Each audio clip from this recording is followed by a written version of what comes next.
અરે ઓછું નાક પણ અસલી નાક. MDH કાશ્મીરી લાલ મરચાની પાવડર.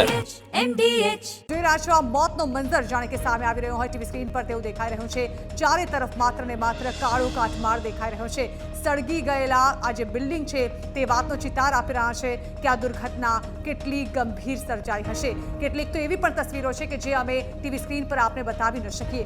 જણાવી દઈએ કે કેન્દ્રીય ગૃહમંત્રી અમિત શાહ જે છે તેઓ અમદાવાદ આવવા માટે રવાના થઈ રહ્યા છે.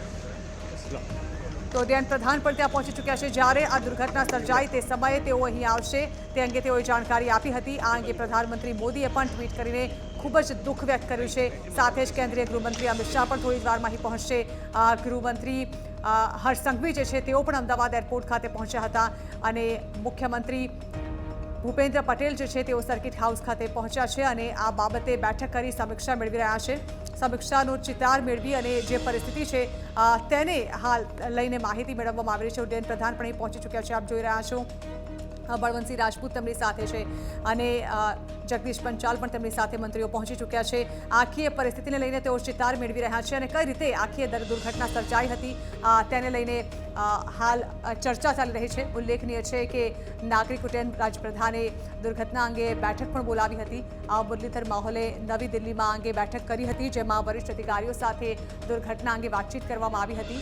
આ બેઠકને લઈને જે દુર્ઘટના સર્જાઈ છે આ દુર્ઘટના પાછળ શું કારણો જવાબદાર હશે અને ત્યારબાદ શું બચાવ કામગીરી કરવામાં આવશે. લંડન જતી એર ઇન્ડિયાની ફ્લાઇટ જે દુર્ઘટનાગ્રસ્ત થઈ છે અને આ દુર્ઘટનામાં 100થી વધારે જે મોત થયા હોય તે પ્રકારની પ્રાથમિક માહિતી મળી રહી છે. ત્યારે આપ સીધા જ દ્રશ્ય જોઈ રહ્યા છો અમદાવાદના ગુજસેલ એરપોર્ટથી કે જ્યાં આગળ થોડીક જ વારમાં કેન્દ્રીય ગૃહ અને સહકારિતા મંત્રી અમિત શાહ છે તે અહીંયા પહોંચશે અને મળતી માહિતી મુજબ સૌપ્રથમ મુખ્યમંત્રી સાથે તેઓ ઉચ્ચ જે કક્ષાની બેઠક છે તે કરશે. આ બેઠક છે તે અમદાવાદના સર્કિટ હાઉસ ખાતે મળશે કે જ્યાં આગળ ઉચ્ચ અધિકારીઓ જે પાછલા 6 કલાકથી રેસ્ક્યુ સાઇટ ઉપર છે જ્યાં રેસ્ક્યુ ઓપરેશન ચાલી રહ્યા છે તેમનું નિરીક્ષણ છે તે કરી રહ્યા છે. રાહત અને બચાવના કામ કરી રહ્યા છે તે તમામ જોડે પ્રાથમિક વિગતો મેળવશે.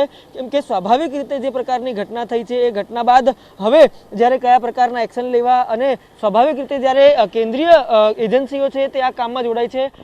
ઘટના બાદથી જ પેરામિલિટરી ફોર્સ જેમને તાત્કાલિક ધોરણે રેસ્ક્યુ સાઇટ ઉપર જઈને જે રાહત અને બચાવનું કામગીરી કરવા માટે સૂચના આપવામાં આવી હતી તે લોકો પણ કામગીરી કરી રહ્યા છે. એ NDRF હોય કે NDMA હોય તમામ જે લોકો છે તે રેસ્ક્યુ સાઇટ ઉપર છે. પરંતુ અત્યારે થોડીક જ વારમાં હવે કેન્દ્રીય ગૃહ અને સહકારિતા મંત્રી અમિત શાહ છે તેઓ અમદાવાદ એરપોર્ટ પહોંચશે અને અહીંયાથી આવ્યા બાદ તેઓ બેઠક લીધા બાદ સીધા જ જે દુર્ઘટનાગ્રસ્ત સાઇટ છે ત્યાં ઉપર જઈ શકે છે કે જ્યાં આગળ ડોક્ટર હાઉસ હતું અને ડોક્ટર હાઉસ ઉપર જ આવીને આજે વિમાન તૂટી પડ્યું અને ત્યારબાદ આગ લાગવાની ઘટના ઘટી હતી. આ વિમાનમાં કેટલાક સવાર યાત્રીઓ હતા તેમને લઈને પણ અત્યારે કેટલીક અસમંજસતાની સ્થિતિ છે. પરંતુ આ તમામ બાબતોની વચ્ચે કેન્દ્રીય ગૃહ અને સહકારિતા મંત્રી અમિત શાહ છે તે થોડીક જ વારમાં એરપોર્ટ પહોંચશે.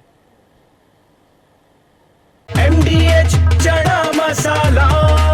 હવે છોલા હોય કે ચોળા, સફેદ ચણા હોય કે કાળા ચણા, બધું મજેદાર બનશે.